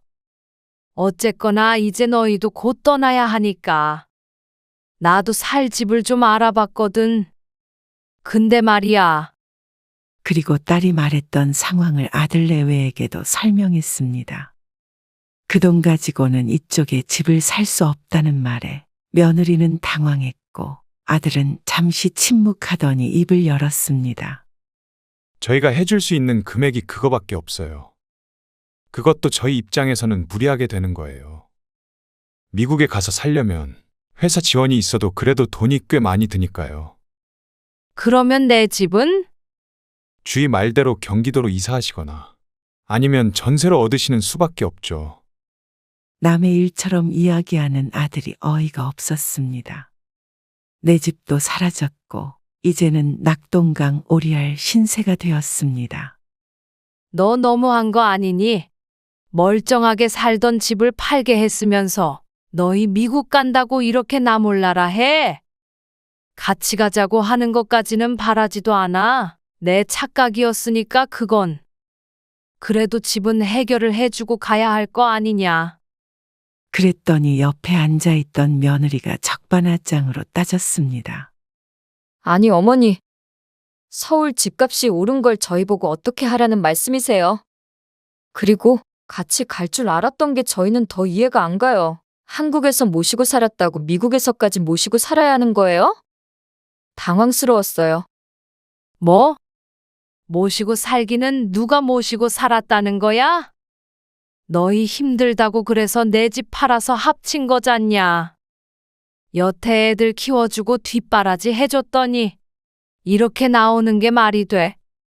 어머니, 집안일 해주신 건 알겠는데 저희도 어머니랑 같이 사는 자식 입장에서 스트레스가 없었던 건 아니에요. 너무 어머니 입장에서 생각하시면 안 돼요. 송 씨가 기가 막혀서 입만 벌리고 있는데 며느리의 말에 기분이 상한 건 송 씨뿐이었는지 옆에 있던 아들이 며느리를 거들었습니다. 어쨌거나 죄송해요. 제가 제대로 말씀을 드렸어야 되는 건데. 미국까지 같이 살 생각하신 줄은 몰랐어요. 그래도 이렇게 따질 일도 아니고요. 그냥 합가해서 큰 집에서 같이 살다가 사정이 생겨서 원래대로 분가하려고 하는 거잖아요. 이렇게 감정적으로 나올 일은 아니라고 생각해요. 입은 삐뚤어졌어도 말은 바로 하랬다. 원래대로 되돌리려면 내 집도 돌려줘야 할 것 아니야? 너희 정말 너무하는 거 아니니? 아니, 너무하는 건 어머니세요. 그러면 그 오른 집값까지 저희한테 토해내라는 말씀이세요? 그러면 미국은 빈털터리로 가나요?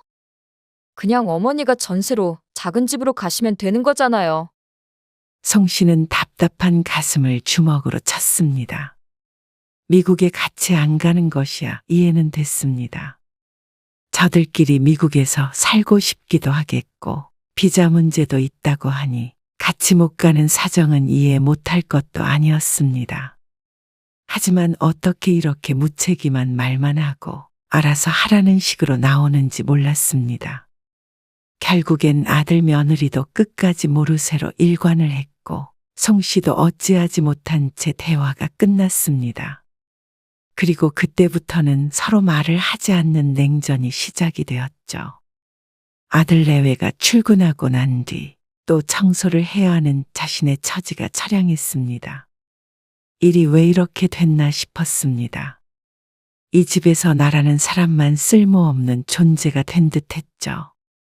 어차피 이렇게 떠나는 마당에 청소는 해줘서 뭐하나, 밥은 차려줘서 뭐하나 하는 생각까지 들었습니다. 그런 송 씨의 심란한 마음에 불을 붙인 것은 아들과 며느리의 대화였습니다. 아들네와 대화를 하려고 방문을 두드리려는데 우연히 듣게 된 목소리가 송 씨의 손을 멈추게 했습니다. 어머니 어떻게 할 거야? 미국 가면 돈이 얼마나 많이 드는데 이 집에 들어간 돈 드리겠다고 해도 이렇게 난리를 치셔? 자기를 자식으로 생각하시는 거 맞아? 나 같으면 그 돈도 다 가지고 가라고 하겠다. 나도 모르겠다. 주위가 그러는데 경기도 쪽도 집값이 많이 올랐다고 그러고. 아니, 왜 자꾸 아가씨는 당신한테도 전화하고 어머니한테도 전화해서 이간질을 해? 그리고 집값이랑 우리랑 도대체 무슨 상관이야? 어머니 인생도 우리가 책임져야 해? 그렇게 걱정되면 아가씨 보고 모시라고 그래. 막말로 돈도 돌려드리는 마당에 왜 우리가 어머니를 모시고 가야 된다고 생각했는지 모르겠네. 나도 엄마가 그렇게 생각하실 줄은 몰랐지. 어쨌거나 같이는 안 가신다잖아. 불편하게 말도 안 하고 시위하시잖아. 꼭 내가 잘못하고 있는 것처럼. 뭐가 문제인지 나는 도저히 모르겠어. 내가 알아서 말씀드려 볼게. 송 씨는 뒤돌아섰습니다. 더는 아들 내외와 같은 지붕 아래 살 수가 없을 듯 했습니다. 송 씨도 더 이상 며느리 눈치 보면서 애 키우고 살림하고 싶지 않았습니다. 그러니 아무래도 그냥 주는 돈 받아서 전세를 가든 하는 게 차라리 마음이 편할 것 같았죠. 그리고 아들네 마음이 저렇게 확고한데 더 이상 언쟁하는 건 의미도 없다고 느껴졌습니다. 그런데 일주일 뒤쯤 딸의 전화를 받고는 더 이상 그것도 안 되겠다 싶었습니다. 새언니한테 전화 받았는데 우리한테 엄마 모시고 살라고 그러더라. 그게 무슨 소리야? 내가 물어보고 싶은 말이야. 엄마 돈은 이민 자금에 보태고 싶다고.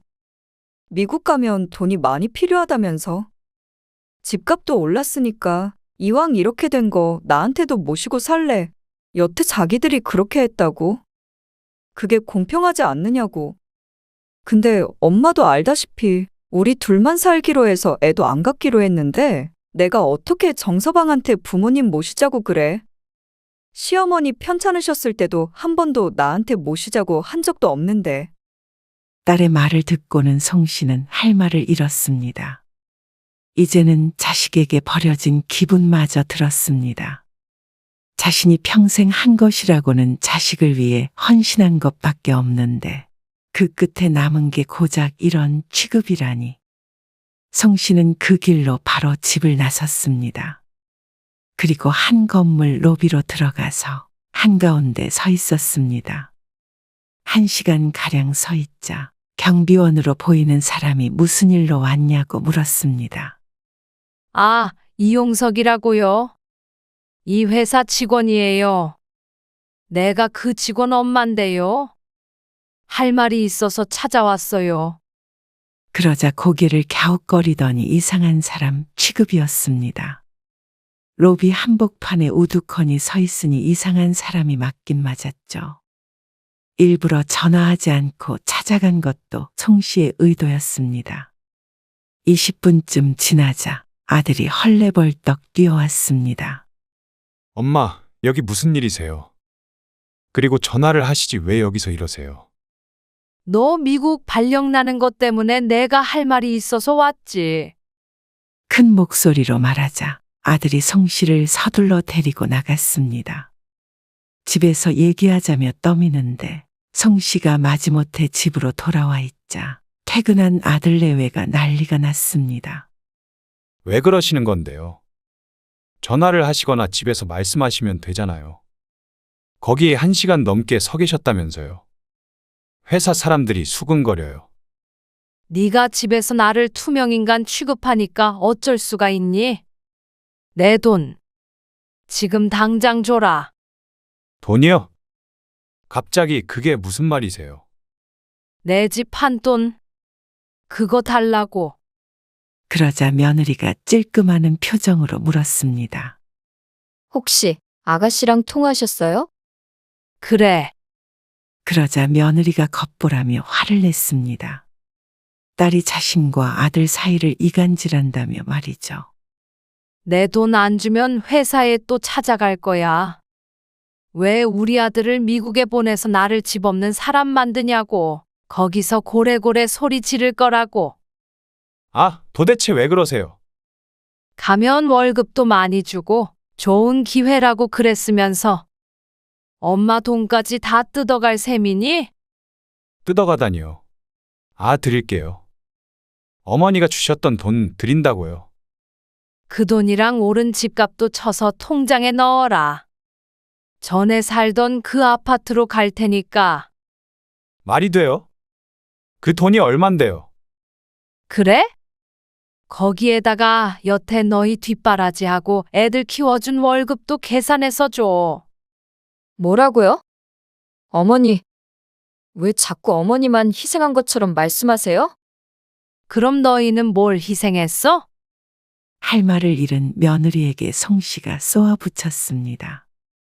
그것도 싫다고 하면 또 회사 찾아가고 그 다음엔 용석이 너 키워준 값도 달라고 할 거야. 지금 돈 달라고 협박하시는 거예요? 영화를 너무 많이 보신 거 아니에요? 내가 어디까지 할 수 있는지 한번 봐라. 너희도 어차피 내 돈까지 다 뺏어가려고 하는 거 보면 다신 나 볼 생각 안 하는 거 아니니? 아들이 골치가 아픈 듯 머리를 부여잡았습니다.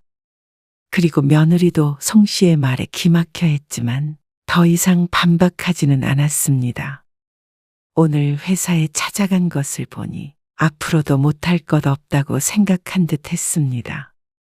나는 다음 주에 나갈 테니까 이 집 정리 안 되더라도 내 돈은 돌려줘.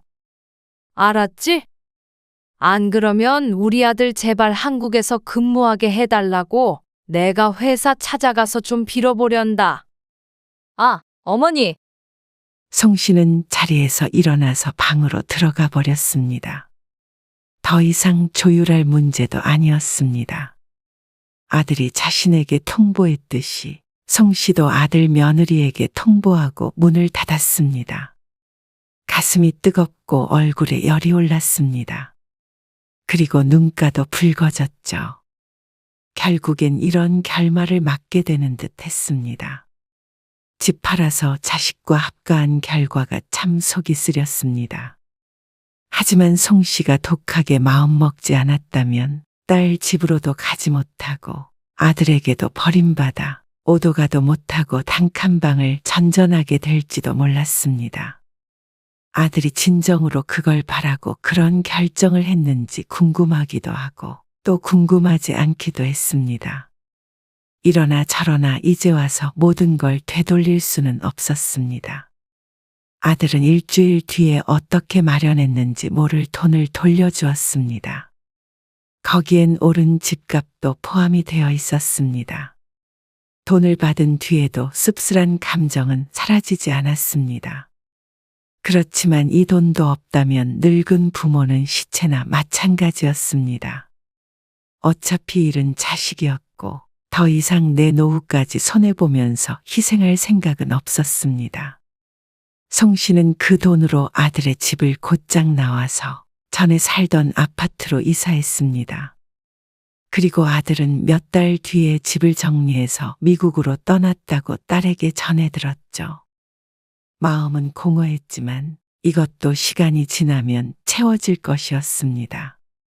훗날 아들이 저에게 어떤 짓을 했는지 깨닫기를 바랄 뿐이었습니다.